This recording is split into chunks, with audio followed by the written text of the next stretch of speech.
വട്ടവട മേഖലയിൽ കാട്ടാനകൾ ഇറങ്ങി നാശം വരുത്തിയതോടെ വലിയ ആശങ്കയിലാണ് പ്രദേശത്തെ കർഷകർ. കാട്ടാനകൾ കൃഷിയിടങ്ങളിൽ സ്ഥിരമായി തമ്പടിച്ചാൽ കർഷകരുടെ ജീവിതം പൂർണ്ണമായി ഇരുളടയും. കാലാവസ്ഥാ വ്യതിയാനത്തിനും വിലയിടിവിനുമൊപ്പം കാട്ടാന ശല്യം കൂടിയായാൽ കർഷകർക്ക് കൃഷി മുമ്പോട്ട് കൊണ്ടുപോകുക വെല്ലുവിളിയാകും. വട്ടവട മേഖലയിലെ ആളുകളുടെ പ്രധാന വരുമാന മാർഗം പച്ചക്കറി കൃഷിയാണ്. ബട്ടർ ബീൻസ്, ഉരുളക്കിഴങ്ങ്, ക്യാബേജ് എന്നിവയാണ് പ്രധാനമായും കൃഷി ചെയ്തിരുന്നത്. വിളവെടുക്കാറായ പലരുടെയും പച്ചക്കറി കൃഷി കാട്ടാന ആക്രമണത്തിൽ നഷ്ടമായി. ഇവരുടെ ഒരു വർഷത്തെ കഠിനാധ്വാനത്തിന്റെ ഫലമാണ് ആനകൾ ചവിട്ടിമെതിച്ചത്. കൃഷിയിടങ്ങളിൽ കാട്ടാനകൾ ഇറങ്ങി നാശം വരുത്തിയതോടെ വലിയ ആശങ്കയിലാണ് പ്രദേശത്തെ കർഷകർ. കാട്ടാനകൾ കൃഷിയിടങ്ങളിൽ സ്ഥിരമായി തമ്പടിച്ചാൽ കർഷകരുടെ ജീവിതം പൂർണ്ണമായി ഇരുളടയും. കാലാവസ്ഥാ വ്യതിയാനത്തിനും വിലയിടിവിനുമൊപ്പം കാട്ടാന ശല്യം കൂടിയായാൽ കർഷകർക്ക് കൃഷി മുമ്പോട്ട് കൊണ്ടുപോകുക വെല്ലുവിളിയാകും.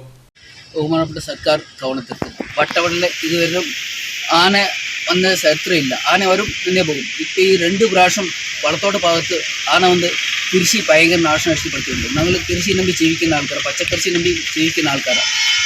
ഈ കടയിൽ ഇന്നലെ ആന അവിടെ പളത്തോട്ടത്തിൽ ഇറങ്ങി എന്നിട്ട് 2 പേര് വരട്ടാൻ പോകുന്ന അവർക്ക് പരിക്കേറ്റുണ്ട്. അവർ ഹോസ്പിറ്റലിൽ അടക്കമാണ്. ഞാൻ ഫോറസ്റ്റുകാരെ വിളിച്ച് പറഞ്ഞിട്ട് ഇതുവരെയും അവർ അതിൻ്റെ നടപടിക്ക് സ്വീകരിച്ചിട്ടില്ല.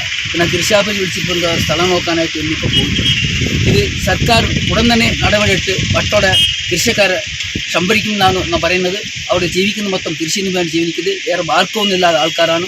പളത്തോട് ഭാഗത്തിലെ ഇന്നലെ കോഷും ഭയങ്കര നാശമാണ്. ഇപ്പോൾ നേരത്തെ ആടുകളും 45 ആടുകൾ നേരത്തെ ഉണ്ട്. അതും ഞാൻ കൊടുത്തത്, അതും ഇവർ തിരിഞ്ഞു നോക്കിയിട്ടില്ല.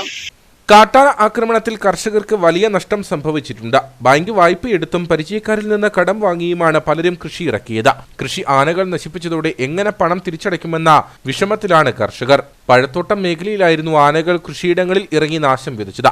ആനകൾ പാഞ്ഞു വന്നതോടെ ഓടി രക്ഷപ്പെടാൻ ശ്രമിച്ച വട്ടവട ഗ്രാമപഞ്ചായത്ത് വൈസ് പ്രസിഡന്റ് അടക്കം 2 പേർക്ക് പരിക്ക് സംഭവിക്കുകയും ചെയ്തിരുന്നു.